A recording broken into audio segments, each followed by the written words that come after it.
Most people think they are in control. They believe every decision they make is rational, deliberate, chosen. But that's an illusion. The truth is far more dangerous. Most people are puppets, dancing on invisible strings they can't even see. Every time you react instantly to anger, every time you check your phone without thinking, every time you give in to a craving, a distraction, a fleeting urge, you are not choosing. You are obeying. And each time you obey, you lose a piece of yourself. A piece of your discipline. A piece of your clarity. A piece of your autonomy. Until one day, you wake up and realize your life is not built by intention, but by impulse. And impulse is a terrible architect. It builds chaos. It builds regret. It builds a mind that cannot sit still, cannot focus, cannot lead itself.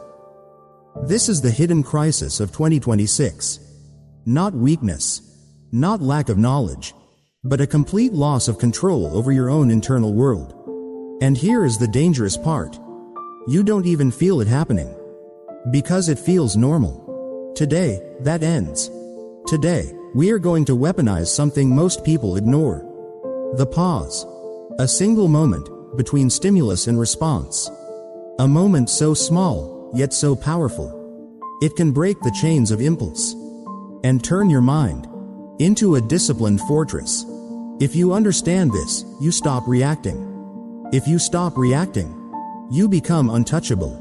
If you're serious about mastering your mind, stay with me. Because what you're about to see, most people will never even notice. You are not weak. You are overstimulated. That distinction matters more than you think. Because if you believe you're weak, you try to fight yourself. But if you understand you're overstimulated, you start to see the system that's controlling you. Look at your day. From the moment you wake up, your brain is under attack. Notifications, short videos, endless scrolling, instant messages, constant noise. Every one of these is engineered for one thing: to trigger you, not to inform you, not to improve you, but to make you react. Because reaction is profit. And over time, this creates something dangerous. A continuous dopamine loop. Your brain becomes addicted, not to pleasure, but to anticipation. You don't scroll because you enjoy it. You scroll because your brain is chasing the next hit, the next surprise, the next tiny spike of stimulation. And here's where it gets serious. Your brain has two systems: the fast brain and the slow brain. The fast brain is emotional, impulsive, automatic. The slow brain is rational, controlled, deliberate. But in a hyper-stimulated environment, the fast brain takes over completely. Before your rational mind even has time to speak, the decision is already made. You've already reacted. You've already said something you regret. You've already clicked, consumed, wasted time.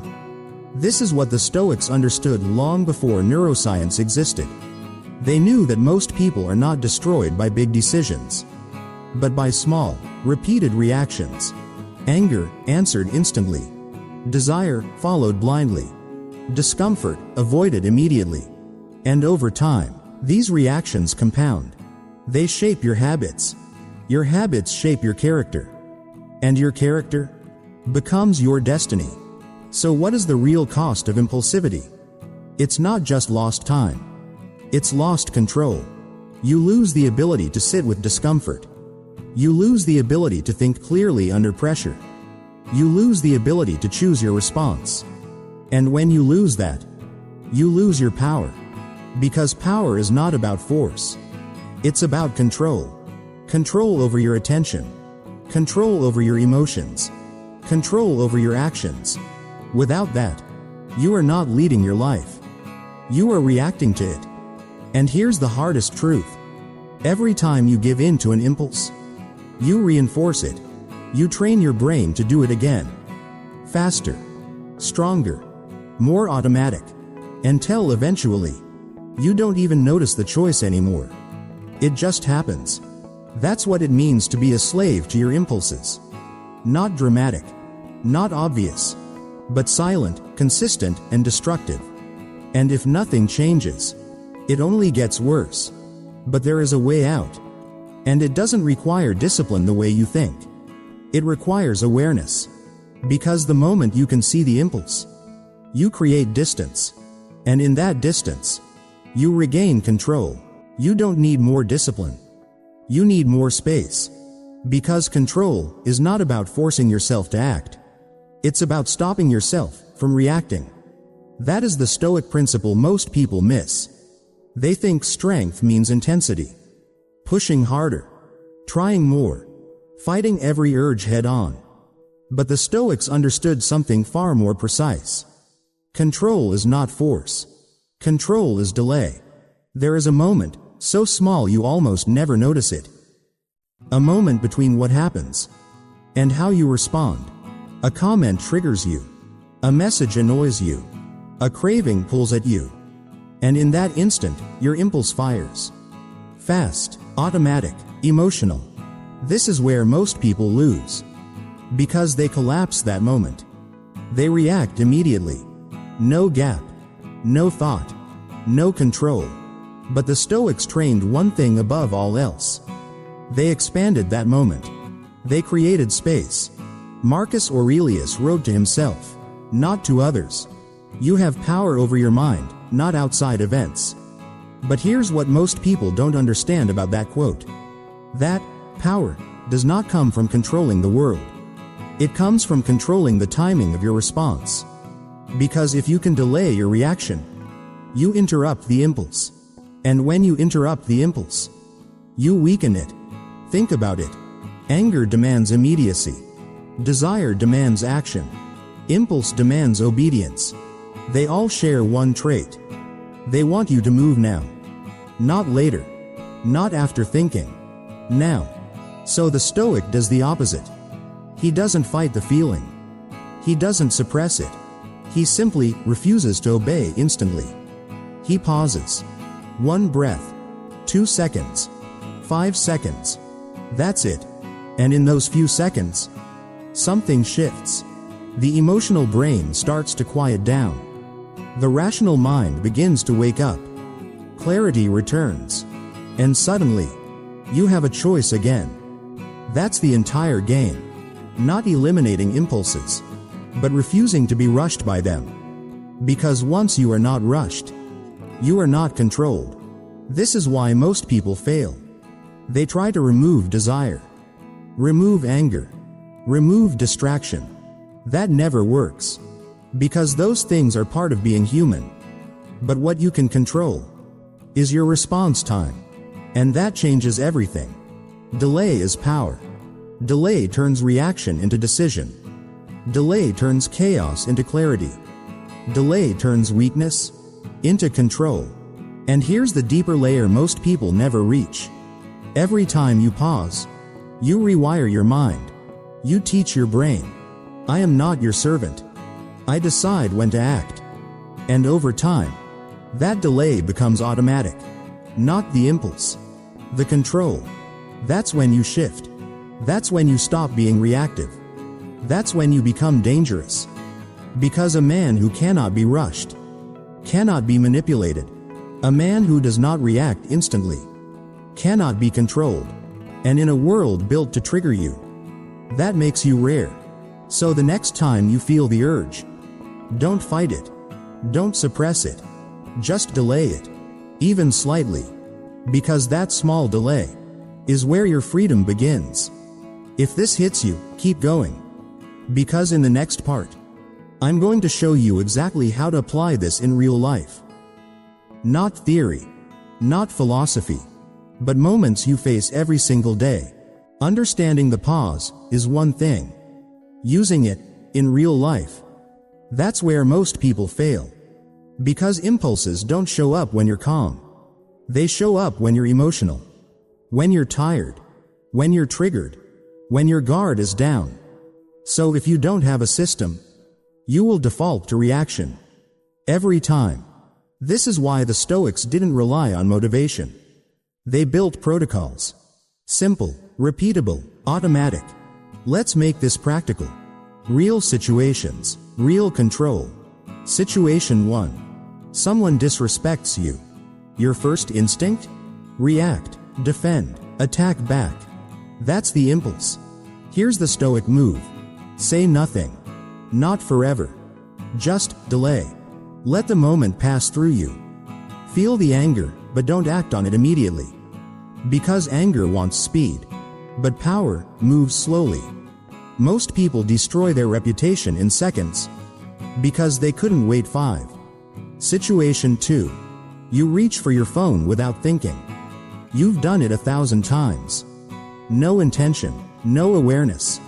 Just automatic behavior. Here's the move. Stop your hand mid-action. Literally pause. Hold it there. That physical interruption breaks the loop. You force awareness into something that was unconscious. And in that moment, you decide, do I actually want this? Or am I just obeying a habit? That question alone rewires your behavior. Situation 3. You feel the urge to escape discomfort. Work feels hard, focus feels heavy. So your brain offers relief. Scroll, eat, distract. Here's the move. Delay the escape. Tell yourself, not now, later. Not never. Just not now. Because your brain resists absolutes. But it accepts delay. And here's the trick. Most impulses fade if you don't feed them immediately. They lose intensity. They pass. Like a wave that crashes, then disappears. But if you act instantly, you strengthen it. Every time. Situation 4. You want to say something emotional. A message, a comment, a reply. You type it fast. You feel justified. That's the danger. Here's the move. Write it. Then wait. Don't send it. Give it time. Minutes, hours if needed. Then come back. Read it again. And you'll see something clearly. That wasn't you. That was your impulse speaking. And now, you have the power to choose differently. This is how control is built. Not in big moments, but in small interruptions. Over and over again. You are not trying to become perfect. You are training a reflex. The reflex to pause. Because once that reflex is automatic, everything changes. You don't get pulled into arguments. You don't get trapped in distractions. You don't get controlled by emotions. You observe first. Then you act. And that shift is what separates reactive people from dangerous ones. Because a reactive man is predictable. But a controlled man is impossible to manipulate. And here's the truth most people avoid. This is simple, but not easy. You will forget. You will react. You will slip. That's part of the process. But every time you remember, every time you pause, you win.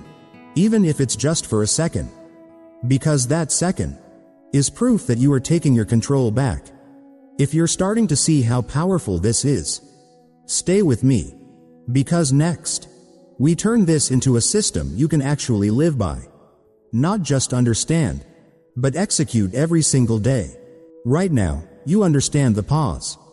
You've seen how it works. But understanding doesn't change your life. Systems do. Because in real life, you won't remember philosophy. You'll fall back to patterns. So if you want control, you don't rely on willpower. You build a system that forces the pause to happen automatically. Let's make this simple. 3 layers. 3 triggers. 3 rules. That's it.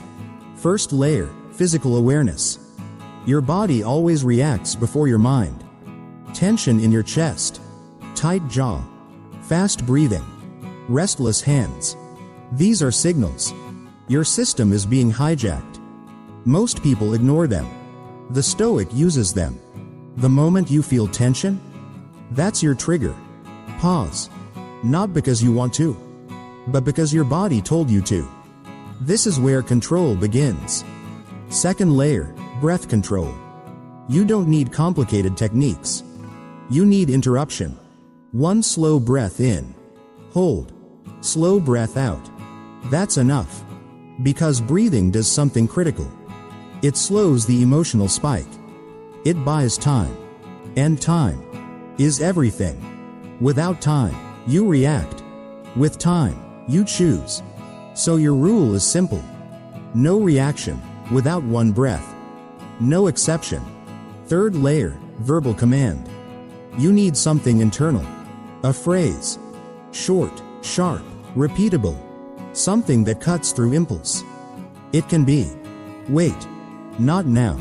Stay still. Observe. This is not motivation. This is control language. When your mind starts to rush, you interrupt it with your own voice. And over time, that voice becomes stronger than the impulse. Now combine all three. Tension right pointing arrow, breath right pointing arrow, command. That's your system. You don't think. You execute. And because it's simple, you can use it anywhere. In conversation. At work. When alone. When stressed. No preparation needed. Just awareness and repetition. But here's the part most people skip. Consistency. You don't use this only when things go wrong. You train it daily. Small moments. Waiting in line. Sitting alone. Before opening your phone. Before responding to someone. You insert the pause, even when you don't need it. Because training in calm is what allows control in chaos. And after a while, something interesting happens. The pause becomes natural. Not forced. Not remembered. Automatic. And when that happens, you've crossed a line. You are no longer reacting to life. You are directing it. This is what the Stoics meant by self-mastery. Not perfection. Not emotionless. But control over the moment before action. And that is where all power lives. If you've made it this far, you're already ahead of most people. But we're not done.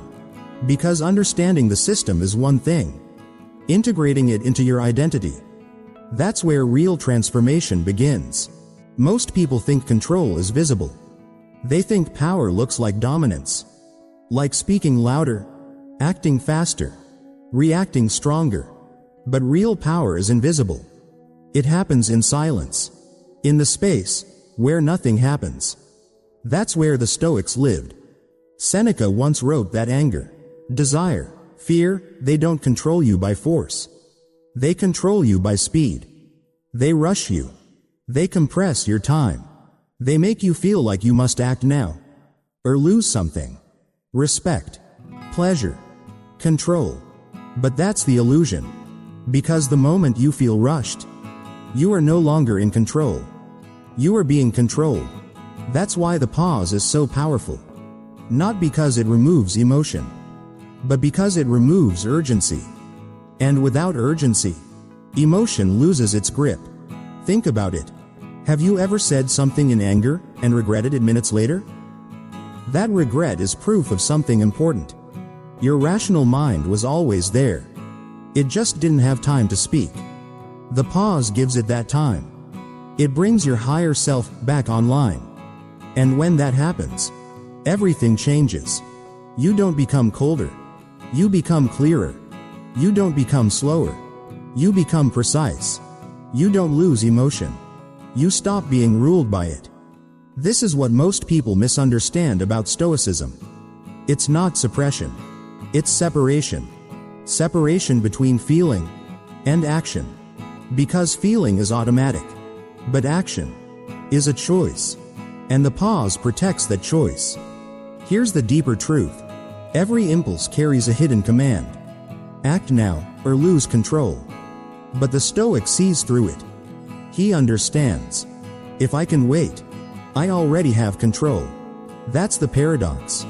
Waiting feels like weakness, but it is actually strength. Silence feels passive, but it is actually power. Stillness feels like inaction, but it is actually control.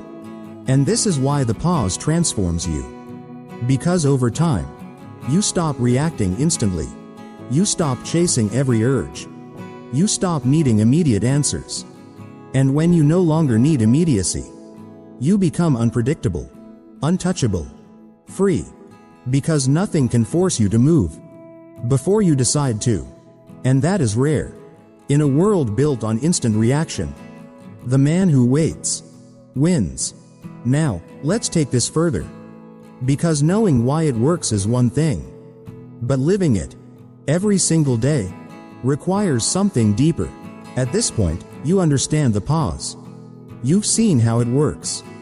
You've practiced it in moments. You've felt the difference. But there's a gap most people never cross. They use the pause, but they don't become the pause. And that's why they fall back. Because when pressure rises, you don't rise to your knowledge. You fall to your identity. So if your identity is still reactive, you will react, no matter how much you know. This is where the real shift happens. You stop thinking, I should pause, and you start becoming, I am someone who doesn't react instantly. That's a completely different level. Because now, the pause is not a technique. It's a standard. It's who you are. So how do you build that? You make it visible. You track it. Not perfectly, but honestly. At the end of the day, ask yourself one question. Where did I react too fast today? Not to judge, but to see. Because awareness creates distance, and distance creates control. Then ask a second question. Where did I pause, even slightly? That matters more. Because that's your progress. That's your proof. That's your identity forming. You don't need to win every moment. You need to stack small wins. Pause in one conversation. Pause before one distraction. Pause before one emotional response. That's enough. Because repetition builds identity. And identity drives behavior. Now take it further. Set rules. Not complicated ones. Simple standards. I don't reply when emotional. I don't check my phone without intention. I don't speak immediately when triggered. These are not restrictions.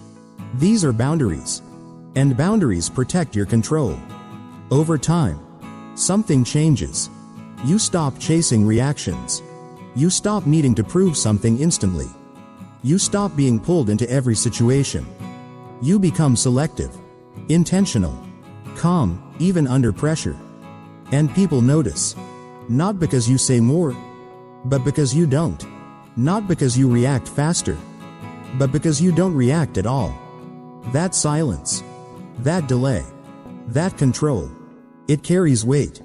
Because it signals something rare. You are in charge of yourself. And when you are in charge of yourself, no one else can take that from you. This is the final shift. From reacting to choosing. From choosing to embodying. From embodying to becoming. And now, let's close this the right way. Because if you truly understand this, you won't just think differently. You'll live differently. At the end of everything, it comes down to a single moment. Not a big decision. Not a life-changing event. Just a moment. A small one. So small, most people never even notice it. The moment between feeling and action. That's where your life is decided. Not in what you feel, but in what you do next. Most people never see this moment. They live inside reaction. Anger comes, they act. Desire appears, they follow. Discomfort rises, they escape. Over and over again. Until their life becomes predictable. Not by intention, but by impulse. But you're not there anymore. You've seen the gap. You've felt the pause. And once you see it, you can't unsee it. Now every moment becomes a choice. React or wait. Follow or observe. Obey or lead. And that's the difference. Not knowledge. Not intelligence. But awareness. Because awareness creates space. And space creates freedom. This is what the Stoics were really teaching. Not how to control the world, but how to control the one thing that matters most. Yourself. You don't need perfect discipline. You don't need to eliminate emotion. You don't need to become someone else. You just need to protect that moment. That tiny space. Before you act. Because if you protect that, You protect everything. Your focus, your decisions, your character, your future. So the next time you feel it, that pull, that urge, that pressure to react instantly, remember this: you don't have to move. Not yet. You can wait, even for a second. And in that second, you take your power back. That is the beginning, not of control over others, but control over yourself. And once you have that, you are no longer a slave to your impulses. You are the one who decides. If this changed the way you see your own mind, stay with this path. Because mastery doesn't come from one insight. It comes from living it every single day. And if you're ready for that, this is where it starts.